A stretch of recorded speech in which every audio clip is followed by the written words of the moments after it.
నమస్తే welcome to next Zee News ఈనాటి వార్తా విశేషాలు. మాజీ సీఎం వైఎస్ జగన్ పై సామాజిక మాధ్యమాల్లో జనసేన నేత Nagababu వ్యంగ్యాస్త్రాలు సంధించారు.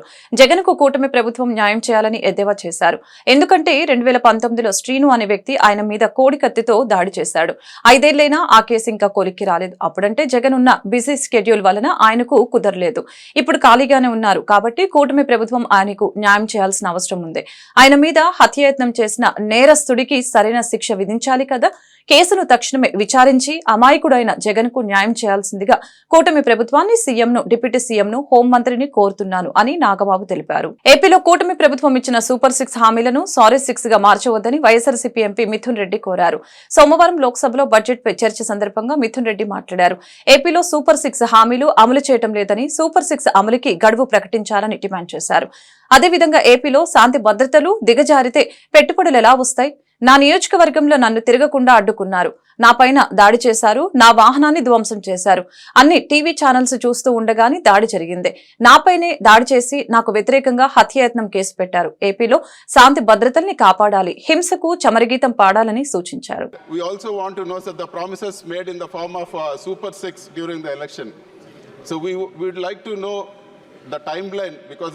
NDA is in power in our state. We would like to know the timeline for the execution of Super 6.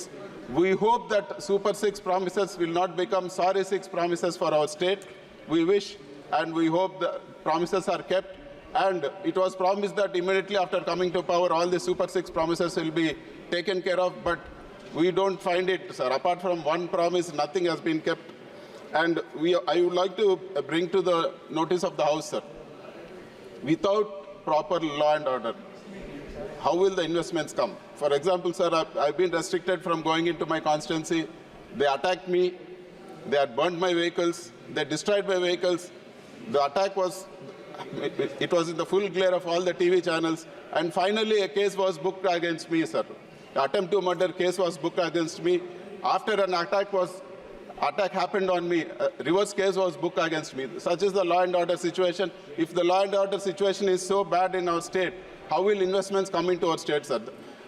I demand from the government that law and order be restored in our state and all the violence has to be put to an end. And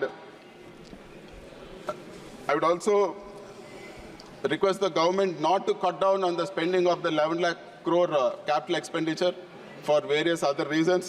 And also, I demand that MSMEs be given a top priority because MSMEs constitute 30% of our GDP and 45% of our exports. They have huge issues in raising capital, sir. And they also have huge issues in regulatory compliances. So if these things are taken care of, MSME will grow further and it's good for the economy of our country. And it is one of the major step we need to take for achieving a 5 trillion economy and hoping that ఎన్నికల సందర్భంగా చంద్రబాబు ఇచ్చిన హామీలపై CPI AP కార్యదర్శి రామకృష్ణ కీలక వ్యాఖ్యలు చేశారు. Super 6 హామీల అమలు బాధ్యత చంద్రబాబుదేనని చెప్పుకొచ్చారు. కాగా సిపిఐ రామకృష్ణ సోమవారం మీడియాతో మాట్లాడుతూ ఎన్నికల సందర్భంగా ఇచ్చిన సూపర్ 6 అమలు బాధ్యత చంద్రబాబుదే. ఇప్పుడు సూపర్ 6 అంటే భయమేస్తుందని అనటం కరెక్టేనా? రాష్ట్ర ఆర్థిక పరిస్థితి తెలిసే చంద్రబాబు హామీలు ప్రకటించారు. ఏపీలో సంపద సృష్టించి హామీలు నెరవేరుస్తానని, అమలు చేస్తానని చంద్రబాబు చెప్పారు. ఇప్పుడు అప్పులపై గందరగోళం సృష్టిస్తున్నారు. కేంద్రం ఒకటి చెబితే రాష్ట్రంలో మరొకటి చెబుతున్నారు. అమరావతికి 15,000 కోట్లు అప్పులు కాదు, గ్రాంట్ తేవాలి. ఏపీ అప్పులపై అఖిలపక్ష సమావేశం ఏర్పాటు చేయాలి. ఏపీకి ప్యాకేజీ కాదు, ప్రత్యేక హోదా కావాలి అని డిమాండ్ చేశారు. కేంద్ర ప్రభుత్వం బడ్జెట్లో 15,000 కోట్ల రూపాయలు 15,000 కోట్ల రూపాయలు నిజంగా గ్రాంట్ ఇస్తా ఉన్నారంటే ఆ గ్రాంట్ కాదు, ప్రపంచ బ్యాంకు నుండి 15,000 కోట్ల రూపాయలు అప్పిస్తున్నాము, దానికి కేంద్ర ప్రభుత్వం షూరిటీ ఉందని చెప్తారు. మరి అది ఏ రకంగా సహాయమో అది వారే సమాధానం చెప్పాలి. ఆ రోజు ప్యాకేజీ మంచిది, ప్యాకేజ్ ఇచ్చినందుకు ధన్యవాదాలు, ప్యాకేజ్ ఇచ్చి చాలా గొప్పగా చేశారని నువ్వు అసెంబ్లీలో తీర్మానం చేసి బాగా భజన చేస్తుంది. తర్వాత మళ్ళీ మీరే అడ్డం తిరుగుతుంది, ప్రత్యేక హోదా కావాలి, ప్యాకేజీ వల్ల మాకేం జరగలేదని. ఇప్పుడు సేమ్ మళ్ళీ అదే తప్పు చేస్తున్నారు. అదే తప్పు. లేకపోతే రాజధానికి వాళ్ళు లోన్ ఇప్పిస్తే దాన్ని గొప్పగా మీరు చెప్పుకోవడం ఏమిటి? నాకు అర్థమే కాలే. అదే చంద్రబాబు నాయుడు గారికి ఒకటే చెప్తాను, సూపర్ 6 హామీలు ఏవైతే ఇచ్చావో ఆ హామీల వల్లనే మీరు మళ్ళీ అధికారంలోకి వచ్చారు. అది అమలు చేయాల్సిన బాధ్యత మీ పైన ఉంది. నాకు ఆర్థిక పరిస్థితులు ఇప్పుడు చూస్తా అంటే నాకు భయం వేసింది అని చెప్పడానికి లేదు, మీకు తెలుసు. అయినా మీరు వాగ్దానాలు, హామీలు ఇచ్చారు. భారీ వర్షాలతో శ్రీశైలం జలాశయానికి వరద నీరు పోటెత్తుతోంది. ఎగువ పరివాహక ప్రాంతాల నుంచి శ్రీశైలం జలాశయానికి వరద ప్రవాహం పెరుగుతూ ఉండటంతో అధికారులు 3 గేట్లను 10 అడుగుల మేర గేట్లు ఎత్తి నీటిని దిగువకు విడుదల చేశారు. శ్రీశైలం పూర్తిస్థాయి నీటి మట్టం 580 అడుగులు కాగా ప్రస్తుత నీటి మట్టం 512.40 అడుగులుగా ఉంది.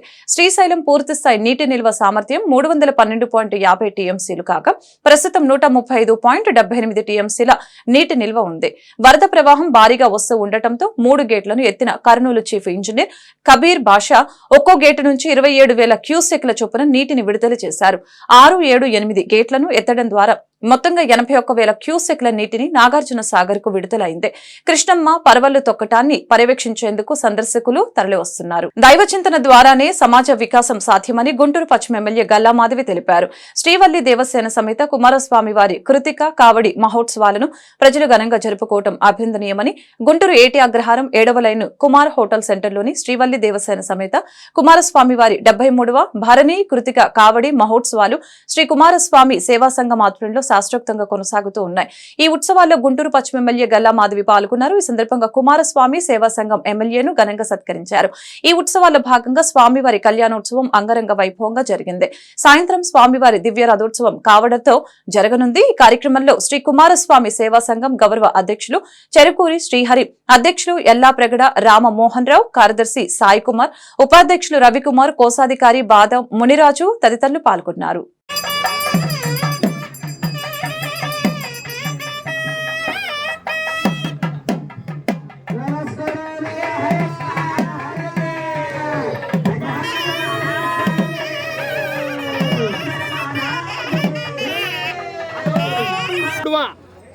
ఆడి కృత్తిక ఉత్సవాలు అంటే ఈ యొక్క ఆషాఢ మాసంలో వచ్చే కృత్తిక సుబ్రహ్మణ్య స్వామి యొక్క కావడి ఉత్సవాన్ని ఆడి కృత్తిక ఉత్సవాలు అంటారండి. కేవలం ఏటగ్రహారమే కాదండి, ఈరోజు గుంటూరులో 6 ప్రదేశాల నుంచి ముఖ్యంగా నల్లకుంట, ఆరగ్రహారం, కొరటెపాడు, నల్ల చెరువు ఇలా మళ్ళీ ఇట్లా 6 ప్రదేశాల నుండి తమిళ సోదరులు, ఎందుకంటే మనం అయ్యప్ప స్వామి ఇరుముడి కట్టుకొని స్వామివారికి ఎలా అయితే ఇరుముడి తీసుకెళ్తామో అదేవిధంగా తమిళ సోదరులు సుబ్రహ్మణ్యేశ్వర స్వామివారికి విశేషమైనటువంటి యొక్క తమిళనాడులో 6 ఆలయాలు ఉన్నాయండి. ప్రపంచంలో ఎన్ని సుబ్రహ్మణ్య స్వామి ఆలయాలు ఉన్నా ఆయన స్వయంభూంగా వేసినటువంటి ఆలయాలు 6 ఆలయాలు తిరుత్తణి, తిరుపరంకుండ్రం, తిరుమలై చోళై, అదేవిధంగా పళనిమలై, స్వామిమలై ఇలా 6 ఆలయాలు ఉన్నాయండి. ఈ 6 ఆలయాలకు కూడా ఆకుపచ్చని వస్త్రాలు ధరించి వీరభక్తిని ప్రదర్శిస్తూ ఒంటికి శూలాలు గుచ్చుకొని అదేవిధంగా ఒంటి నిండా కూడా భస్మధారణ చేసి స్వామివారికి ఇష్టమైనటువంటి పన్నీరు, పంచామృతాలు, తర్వాత పూలు, పళ్ళు, రకరకాల స్వామివారికి అభిషేకించే ద్రవ్యాలన్నీ కావడిలో తీసుకొని స్వామివారికి వెళ్తాం. స్వామివారికి ఇరుముడి ఎంత ప్రీతిపాత్రం అయ్యప్ప స్వామివారికి, సుబ్రహ్మణ్యేశ్వర స్వామివారికి కూడా ఈ కావడి ఉత్సవం అంత ప్రీతిపాత్రమైనది. దీని వెనకాల పెద్ద చరిత్ర కూడా ఉన్నది. అదేవిధంగా ఈ ఏటి అగ్రహారం 73 సంవత్సరాలుగా ఈ పరిసర ప్రాంతాల్లో తమిళ సోదరులంతా సభక్తికంగా నియమనిష్టలతో కావడి ఉత్సవాలు నిర్వహణ చేస్తారండి. ఈ సంవత్సరం అత్యధికంగా అది ఇంతింత ఒడ్డుడింత అన్నట్టు స్వామివారికి 108 కావళ్ళు ఈ సంవత్సరం మనకి ఏటగ్రహారం సెంటర్ నుంచి, బ్యాంక్ సెంటర్ నుంచి బయలుదేరుతాయండి. అదేవిధంగా విశేష అన్నదానం అంతమందికి లిమిట్ లేకుండా ఎన్ని వేల మంది వస్తే అంత వేల మందికి అన్నదానం, స్వామివారికి అత్యద్భుతమైనటువంటి అభిషేకాలు, స్వామివారికి కళ్యాణం, అదేవిధంగా స్వామివారి రథోత్సవం. మనకి పట్టాభిపురంలో ఉన్నటువంటి శివాలయం, అక్కడ సుబ్రహ్మణ్యేశ్వర స్వామివారి యొక్క ఆలయం ఉంది. ఆలయానికి కావడి ఇరుముడు సమర్పణతో ఈ కార్యక్రమం ముగుస్తుంది. ఎంతో ప్రతి సంవత్సరం కూడా ఇంత నియమనిష్టలతో చేస్తున్నటువంటి ఈ కార్యక్రమానికి విశేషమైనటువంటి భక్తులు, విశేషమైన మహిమలు, సంతానం లేని వారికి సంతానం, ఆరోగ్య ప్రాప్తిని కోరుకున్న వారికి కావడేస్తున్న వారికి ఆరోగ్యం, అదేవిధంగా వివాహం కాని వారికి వివాహాలు, ఇలా మనోభీష్టాలన్నీ నెరవేరి ఈ కార్యక్రమాలు 10 సంవత్సరాలు అద్భుతం జరుగుతున్నాయండి. ఈ సిటీ యొక్క ఈ ఆషాఢ మాసం వస్తేనే తమిళనాడు అంతా కూడా రాష్ట్ర వీధి వాడవాడల పండుగ. అదేవిధంగా మన ఆంధ్రప్రదేశ్లో కూడా ముఖ్యంగా ఈ గుంటూరు పట్టణంలో కూడా ఏటి అగ్రహారం కుమారస్వామి వారి ఉత్సవాలు జగత్ ప్రసిద్ధి, మిగతా అన్ని ప్రసిద్ధే, కానీ ఇంకా విశేషంగా జరిగేటువంటి కార్యక్రమాలు ఈ సందర్భంగా అందరూ ఇచ్చేస్తున్నటువంటి భక్తులందరికీ స్వాగతం సుస్వాగతం. మీడియా వారు ప్రజా సమస్యల పరిష్కార వేదిక స్పందన కార్యక్రమం ద్వారా వచ్చిన ఫిర్యాదుల్ని నిర్దేశిత సమయంలోనే పరిష్కరించాలని గుంటూరు జిల్లా ఎస్పీ సతీష్ కుమార్ పోలీస్ అధికారుల్ని ఆదేశించారు. రాష్ట్ర ప్రభుత్వం ఎంతో ప్రతిష్టాత్మకంగా చేపట్టిన స్పందన కార్యక్రమానికి వన్నె తీసుకుని రావాలని సూచించారు. సోమవారం గుంటూరు జిల్లా పోలీస్ కార్యాలయం జిల్లా నలుమూలల నుంచి వచ్చిన బాధితులతో కిక్కిరిసిపోయింది. తమ సమస్యల్ని పరిష్కరించాలంటూ బాధితులు జిల్లా ఎస్పీకి మొరపెట్టుకున్నారు. ఆయా సమస్యల్ని పరిష్కరించాలని సంబంధిత పోలీస్ స్టేషన్ సీఐలకు ఎస్పీ ఆదేశాలు జారీ చేశారు. ప్రధానంగా రాజకీయ దాడులు, ఆర్థిక లావాదేవీలు, ఆస్తి వివాదాలు, భౌతిక దాడులపై ఫిర్యాదులు అందాయి. అయితే 26వ తారీఖుని మా పిల్లలందరూ పనులు పోయి వచ్చినాక వాళ్ళు 4 గంటల కాడ నుంచి మందులు తాగి చెరువు కట్ట మీద కూర్చుని ఇక వత్త లైట్లు ఆరిపేసి ఇక ఇళ్ళ మీదకి వచ్చారయ్యా. ఇళ్ళ మీదకి వచ్చే వరకు అరిసారు పిల్లలు, అందరు పెద్దవాళ్ళు అరిసారు. అరుతున్న వరకు ఇక సీసాలు, రాళ్ళు, కర్రలు తీసుకుని మా ఇంటి మీదకి వచ్చారు. ఇంటి మీదకి వచ్చి మేము మగవాళ్ళు అందరూ చేలలోకి లగెత్తుంటే నువ్వేంటి ఏడు నుంచున్నావని కర్ర పెట్టి ఆదని నెత్తి మీద చేతులు పెడితే నా చేతుల మీద కూడా వేశారు. వాడు ఏనన్నవాడు రత్తయ్య ఏరయ్య ముగ్గురు. ఇక సీసాలు, రాళ్ళు, బజారు నిండిపోయింది. మా బజారు మా మగవాళ్ళు ఎడిపోయారు, ఏమైపోయారు. 3 రోజులు గడపలేదు. 3 రోజులు వచ్చి మిమ్మల్ని రాజీ పెడతామని రండి 13 అరెస్ట్ చేయించాడు. మేము గవర్నమెంట్ ఆసుపత్రిలో ఉన్నాం, మా కేసు తీసుకోలేదయ్యా. సిఐ గారు, డిఎస్పీ గారు మా కట్టులు చూపిస్తామని మమ్మల్ని సాటు నుంచోబెట్టారు. వచ్చిన అధికారులు కూడా మమ్మల్ని చూపించకుండా మమ్మల్ని సాటు నుంచోబెట్టారు. మీ కేసు కడుతున్నామమ్మా అని మా కేసు తీసుకోనే లేదయ్యా. ఇక అందరూ 13 అరెస్ట్ చేసేసారు. మేము 7 రోజులు వాడ చెట్టుకోగలం గుట్టుకోగలం అయిపోయాము. అది పార్టీ ఏం లేవయ్యా, పార్టీలు గొడవే. మాది వచ్చింది, మీరు ఉండటానికి లేదు, ఊరు పల్లెలు పెట్టి వెళ్ళిపోవాల్సిందే. మేము ఉండారంటే 4-3 సాగు కొడతాం. తన సుదీర్ఘమైన అనుభవంతో సంపద సృష్టిస్తానని చెప్పిన సీఎం చంద్రబాబు ఇప్పుడు హామీలపై నాలిక మడతేస్తున్నారని, దీనిపై డిప్యూటీ సీఎం పవన్ కళ్యాణ్ కూడా మౌనంగా ఉండిపోయారని వైఎస్ఆర్సీపీ మాజీ ఎమ్మెల్యే టీజేఆర్ సుధాకర్ బాబు మండిపడ్డారు. సోమవారం తాడేపల్లిలోని పార్టీ కేంద్ర కార్యాలయంలో ఆయన మీడియాతో మాట్లాడారు. ఎన్నికల ముందు ఆర్భాటంగా ప్రకటించిన సూపర్ 6 పై చంద్రబాబు యథావిధిగా యూటర్న్ తీసుకున్నారని, అందుకే రాష్ట్ర ఆర్థిక పరిస్థితి చూస్తే భయం వేస్తుందంటూ డ్రామాలు ఆడుతున్నారని ఆరోపించారు. అసెంబ్లీ సాక్షిగా చంద్రబాబు ఆ మాట అన్న, కూటమి పథకాల గురించి నేడు గొప్పగా చెప్పిన జనసేన అధినేత ప్రస్తుత డిప్యూటీ సీఎం పవన్ కళ్యాణ్ కనీసం నోరు మెదపలేదని ఆయన ఆక్షేపించారు. వారు పరిపాలించే కాలంలో ప్రజలకు ఇచ్చిన హామీల విషయమై వారి నాలుక మడతపడుతున్న విధానాన్ని ఆంధ్ర రాష్ట్ర ప్రజలకు చెప్పదలుచుకున్నాం. ఎందుకు మడతపడుతుంది నారా చంద్రబాబు నాయుడు గారి నాలుక అంటే, ఇది మొదటిసారా లేకపోతే గతంలో కూడా ఇలాగే జరిగిందా అని మనం పరిశీలిస్తే, అమ్మ బాబోయ్ బాబు గారని,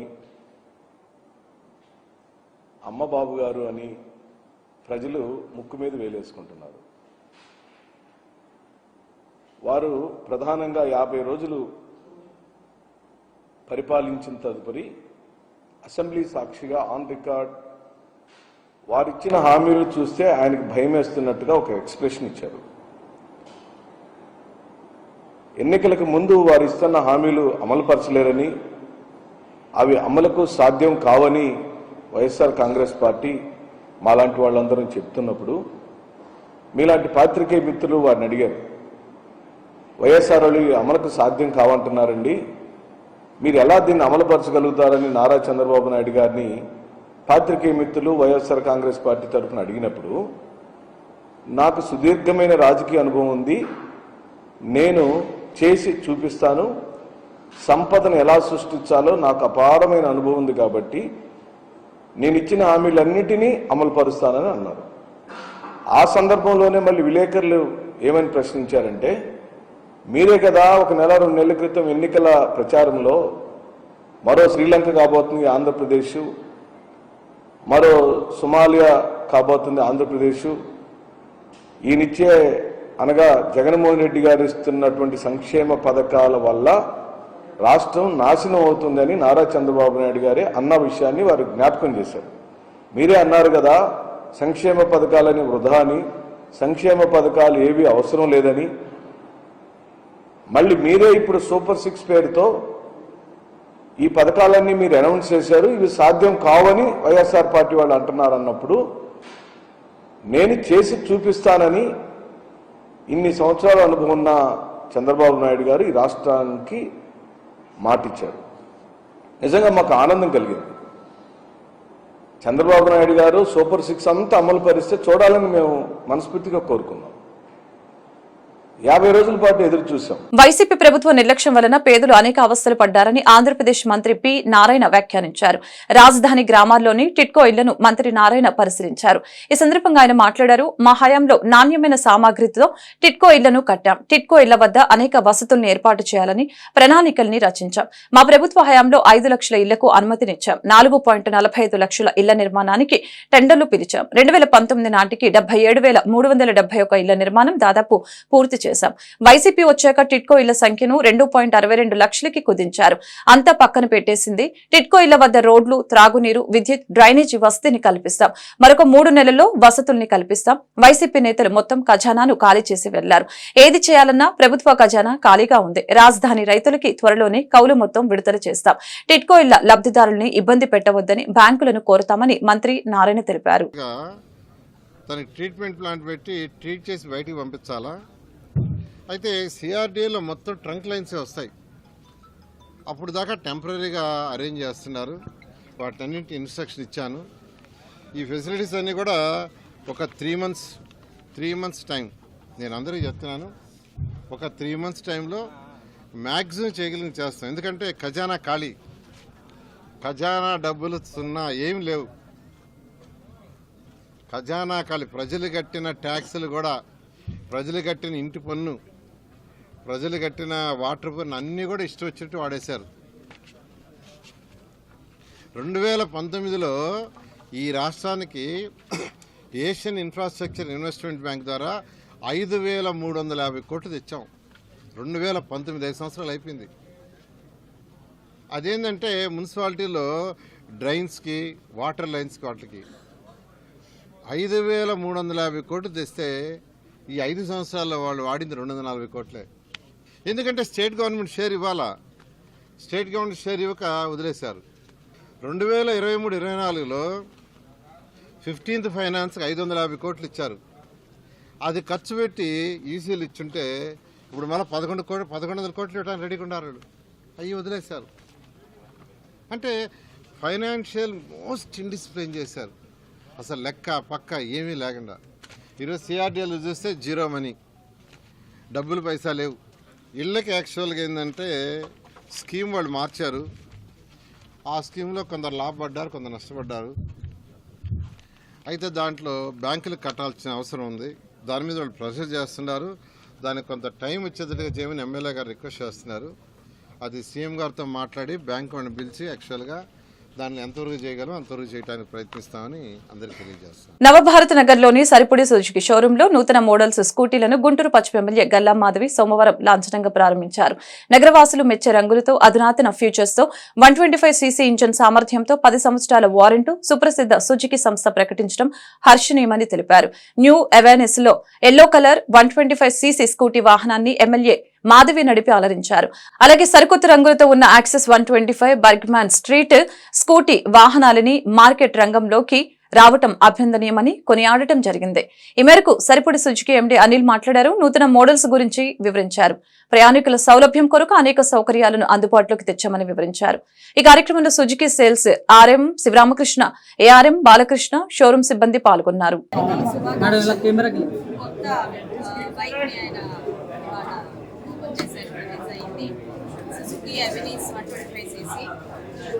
బేసిక్గా ఎన్నో రకాల మోడల్స్ వస్తూ ఉన్నాయి లేడీస్కి.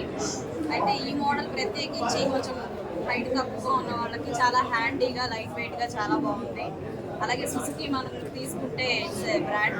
ఎప్పటి నుంచో మన స్టేట్లో అదొక మంచి తనదైన ముద్ర ఒకటి వేసుకున్నారు. అందులో అనిల్ గారు సరిపూడి సుజుకి అంటేనే అది కూడా చాలా ఇట్స్ బ్రాండ్. నిజంగా దాని రీచబిలిటీ మనం తెలుసు మనందరికీ కూడా. ఎన్నో ప్రాంతాల్లో ఆయన బ్రాంచెస్ మెయింటైన్ చేస్తూ ఉన్నారు. అందులో కూడా వరల్డ్ క్లాస్ ఎమ్యూనిటీస్ లాగా ఆయన వరల్డ్ క్లాస్ స్టాండర్డ్స్ మెయింటైన్ చేస్తూ ఆయన షోరూమ్స్ నడపడం జరుగుతుంది. దానికి ఆయనకి నిజంగానే ఐ అప్రిషియేట్ ఇట్. సో ఈరోజు లాంచ్ చేసుకున్న ఎంపీస్ కోసం ప్రత్యేకమైన కృతజ్ఞతలు అండ్ కంగ్రాచులేషన్స్ సార్. మీకు నా చేతితో ఇది ఓపెన్ చేసుకోవడం జరిగింది. I'm very thankful for this and opportunity ఇచ్చిన ప్రతి ఒక్కరికి, సుజుకి వారి టీమ్ మెంబర్స్ అందరికీ కూడా థ్యాంక్ యూ. గన్నవరం నుంచి దేశంలోని పలు చోట్లకు విమానాలు నడపాలని టీడీపీ ఎంపీ కేశినేని చిన్ని కేంద్ర మంత్రి రామ్మోహన్ కి విజ్ఞప్తి చేశారు. ఈ మేరకు కేంద్ర మంత్రికి ఎంపీ వినతి పత్రం అందజేశారు. గన్నవరం నుంచి వారణాసి, కోల్కతా, అహ్మదాబాద్, పూణే, బెంగళూరుకు విమానాలు నడపాలని కోరారు. ఇండిగో సర్వే చేసిన ఈ మార్గాల్లో వెంటనే విమానాలు నడపాలని విజ్ఞప్తి చేశారు. కేశినేని చిన్ని విజ్ఞప్తికి కేంద్ర మంత్రి సానుకూలంగా స్పందించారు.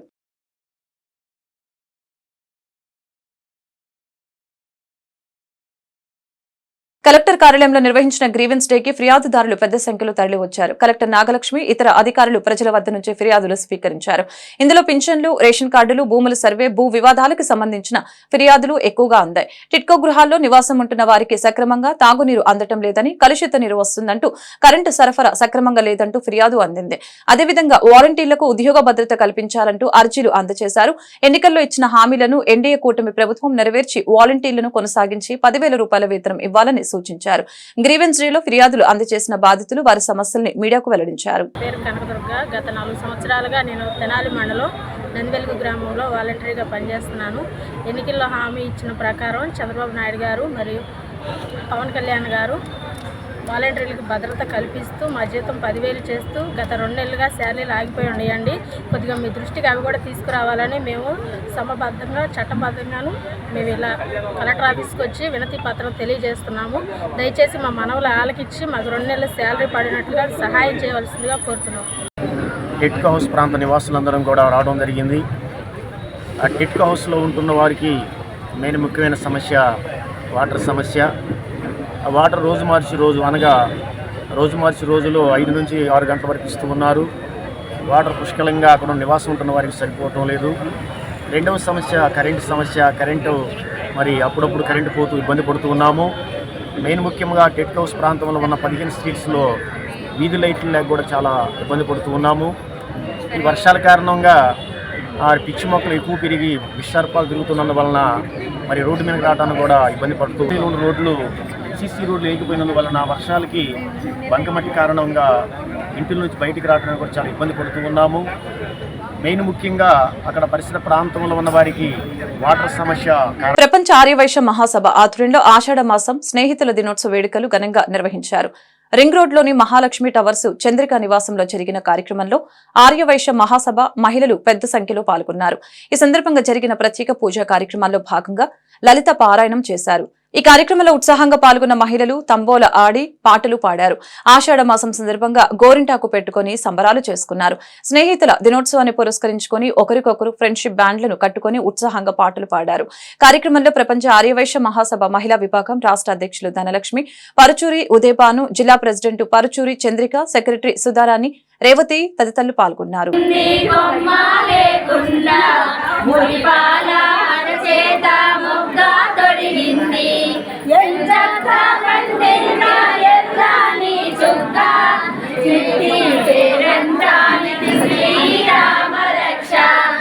జైవాసవి. నేను గ్రంథి ధనలక్ష్మి, ప్రపంచ ఆర్యవైశ్య మహాసభ మహిళా విభాగం ఆంధ్రప్రదేశ్ రాష్ట్ర అధ్యక్షురాలిని. ఈరోజు ఆషాఢ మాసం సందర్భంగా ఆషాఢోత్సవం జరుపుకుంటున్నామండి. ఇక్కడ మన ప్రపంచ ఆర్యవైశ్య మహాసభ మహిళా విభాగం గుంటూరు జిల్లా అధ్యక్షురాలు చంద్రికా వాళ్ళ ఇంట్లో ఈ ఉత్సవం అనేది జరుపుకుంటున్నాము. ఇక్కడికి దాదాపు 100 మంది మహిళలు ఇచ్చేశారండి. మరి ఆటపాటలు, లలితా సహస్రనామము, మరి ఫ్రెండ్షిప్ డే సెలబ్రేషన్స్, తంబోలా, గోరింటాకు సంబరాలు అన్నీ ఏర్పాటు చేశామండి. మరి స్పాట్ క్వశ్చన్స్ అందరూ అన్నిట్లలో పాల్గొని అన్ని మేము ఇచ్చిన విందు ఆరగించి మమ్మల్ని ఆనందింపజేయాలని కోరుకుంటున్నాం. నమస్తే అండి, నా పేరు పరుచూరి చంద్రిక. ఇలా ఈరోజు మా ఇంట్లో అందరూ మహిళలు వచ్చి సంతోషంగా ఆషాఢ సంబరాలు, ఫ్రెండ్షిప్ డే సెలబ్రేషన్స్ చేసుకుంటున్నాము. మేము చాలా సంతోషంగా ఉంది మాకు. ఈ వార్తలు ఇంతటితో సమాప్తం. మరొక బులెటిన్లో మళ్ళీ కలుద్దాం. నమస్కారం.